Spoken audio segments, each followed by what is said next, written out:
You know that feeling when you all set up to go out and film a video outside, and but it starts raining.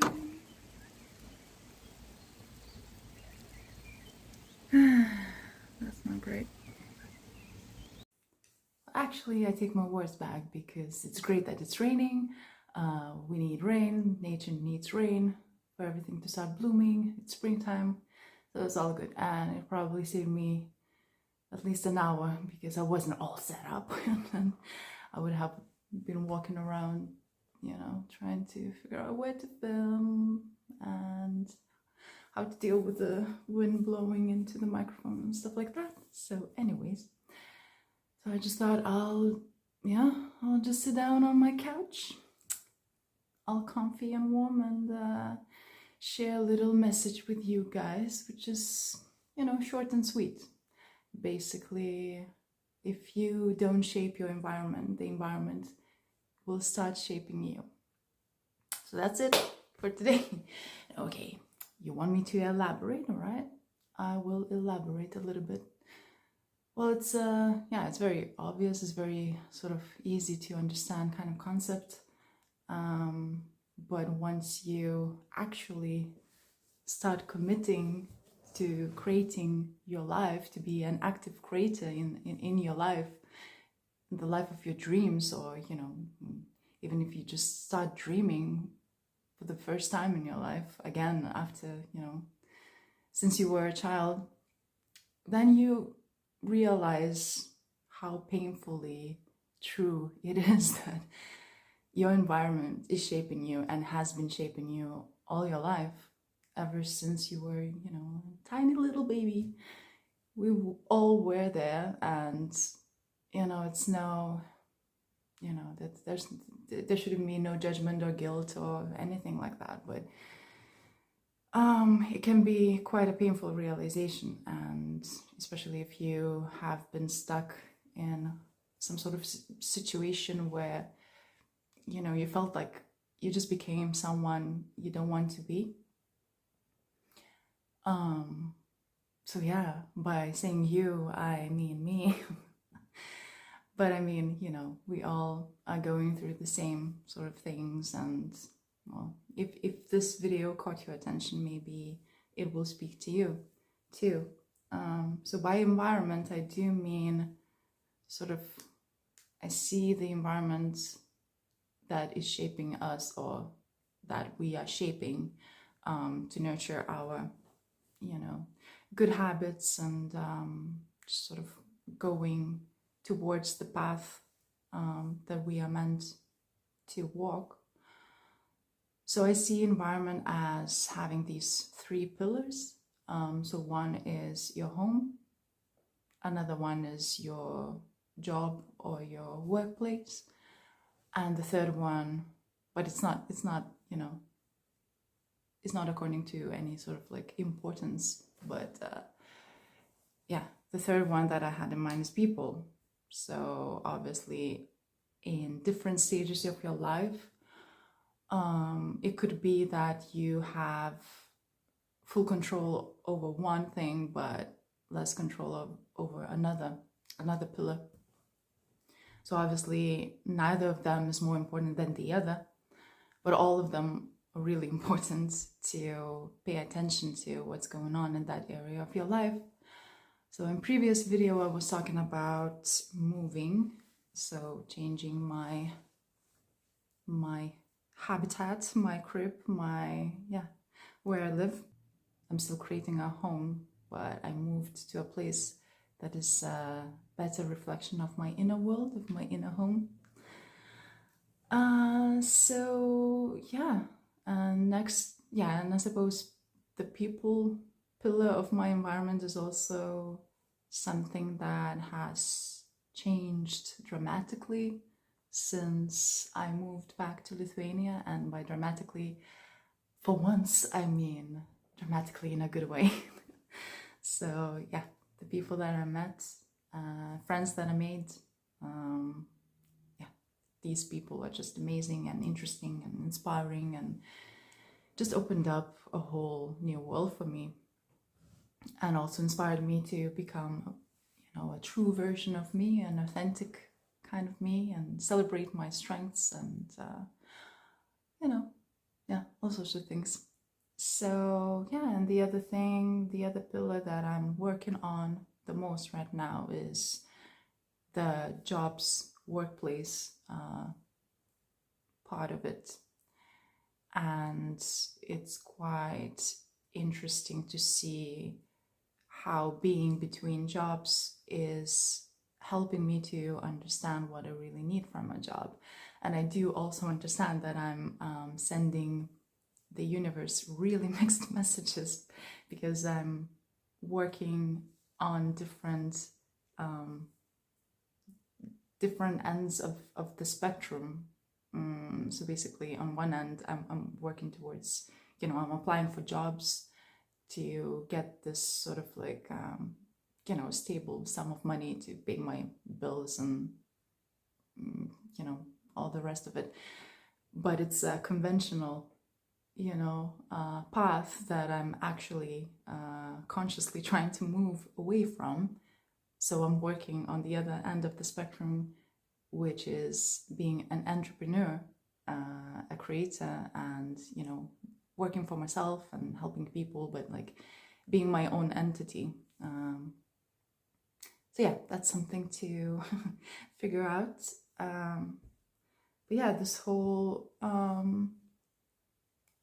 topic of shaping your environment, I suppose I did want to mention something a little bit more sensitive, and I did want to make this video short though, but I suppose, yeah, I did get a little bit, maybe not triggered, but maybe triggered a little bit. Last night I got a message from my, ex-co-worker and a friend who was just asking me if I'm coming back to Norway to work for another season, working in a very busy environment, very busy restaurant. And so I had been doing that for many a season, just going to Norway, and then, for winter season or summer season. So I have like, I don't know, I think maybe 10 seasons under my belt. And at some point, there was this whole COVID thing going on, and I became a resident in Norway. But also this place that that I'm talking about right now, I've spent, if not the whole summer, but at least a part of the summer. So for 5 years, I've been coming back to that place for 5 summers. And that is the place where I met my now ex-fiancé. It's like a very busy, quirky, quite artsy, but incredibly busy seaside summer resort that most of the people from Oslo, they have a cabin in the winter ski resorts, and then they have a cabin to go during summer vacations with their families, and this is one of those most popular places for them to go, and has lots of islands, and so this is the place where I went when I first started my YouTube channel in 2020. That was after a big breakup with my then now ex-partner of many years, of 15 years. And that was when I was going through my spiritual awakening, a big one, probably the greatest one till then. And then, and I started my blog, I started my YouTube channel, and I really wanted to commit to myself for once and just like tried this YouTube thing and tried this blogging and actually, you know, tried to make this happen, dedicate the whole summer for myself. But then I started freaking out because of money, mostly. But also I do realize, and I realized back then, that I did need to move out again, the environment, the home. I did need to move away from that, you know, little nest that we had created with my ex. So I did move, and that place was Krakow. That place was this tiny little town, and that did change the course of my life drastically. And I don't have any regrets. I mean, it's a shame that I didn't,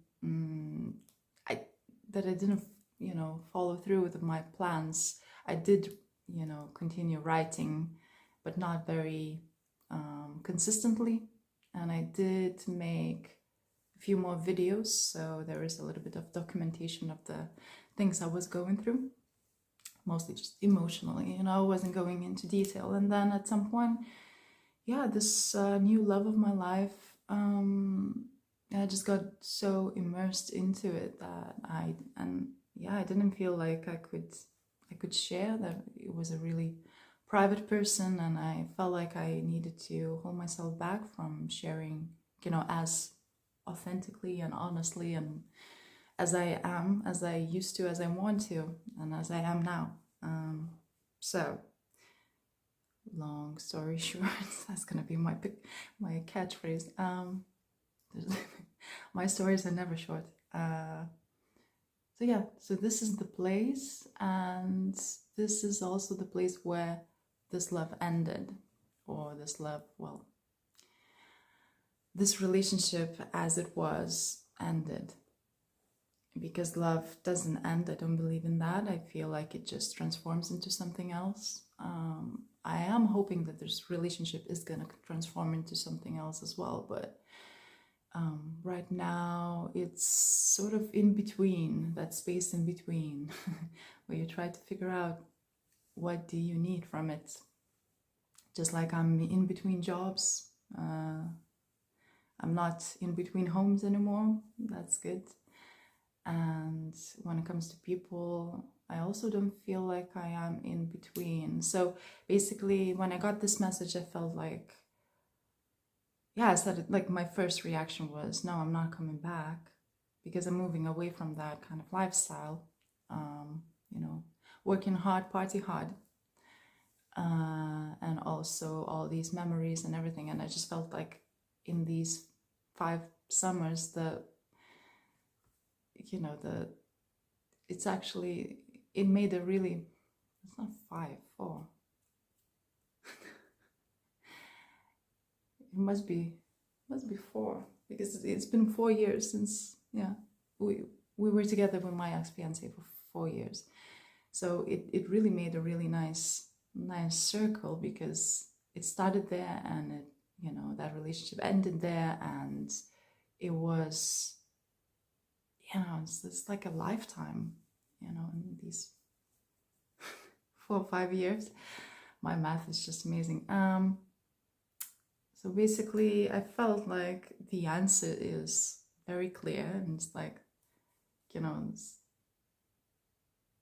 no, very clear no. But then my mind started spinning a little bit, and it's just like, oh, but, you know, how do I put it in words? And then I still used words like, I don't think I'm gonna be coming back, when I actually know that I'm not gonna come back. And this is just an example of how important it is to commit to yourself and your decisions, and especially your decision to be an active, not only participator, but an active creator of your life. And then you must, you know, trust that inner guidance, what is right for you, and that new life that you want to create for yourself, and what is not. So I think that I'm getting stronger with recognizing these things, and you know, it's important to remember also that the universe, when you do commit to something really important to you, and when, you know, you do take that leap into the unknown, because if you do, you know, if you do the same thing, nothing's going to change.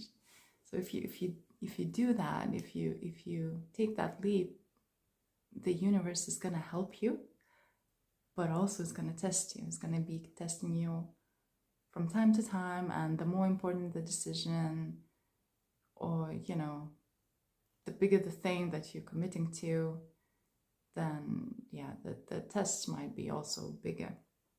But it's not something to be worried about. It's just something, just, you know, just see as the universe is just checking how committed are you, and is this gonna be the time when you know, somebody's gonna make an offer you cannot refuse, and you're just like, oh, I'm just gonna push away my whole dream and my everything I've been creating on a side, and do this and then come back to it.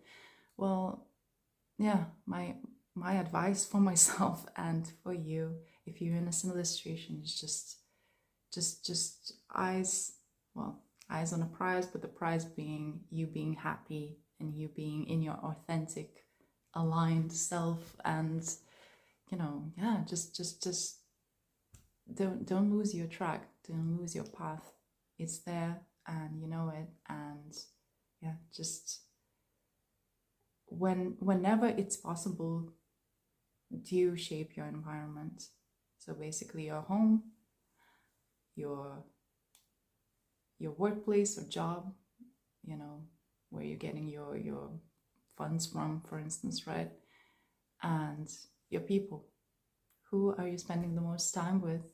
And even if you're quite lonely at the time, and most of the people that you spend time with is through social media, that's also fine, you know. It's like, there's that saying with five, yeah, tell me 5 people that you're spending the most time with, I'll tell you who you are, and things like that. So yeah, it's important. I'm not sure if it's 5 or 3 or 10, it depends on you, but yeah, we do inspire each other to be a certain way and live a certain life, you know, and just surround yourself with the right kind of people, and create as much as possible the home that feels like home, that represents you and reflects your inner world. And when it comes to jobs and workplace, that's probably for many people is the hardest thing to control, and you know, get out of that sort of system and all the programs, and, you know, our identity, what we think that we are, who we think we are, you know, profession wise. So but it's possible. So yeah, take care of yourself. Thanks for watching, and I'll see you next time. Ciao for now.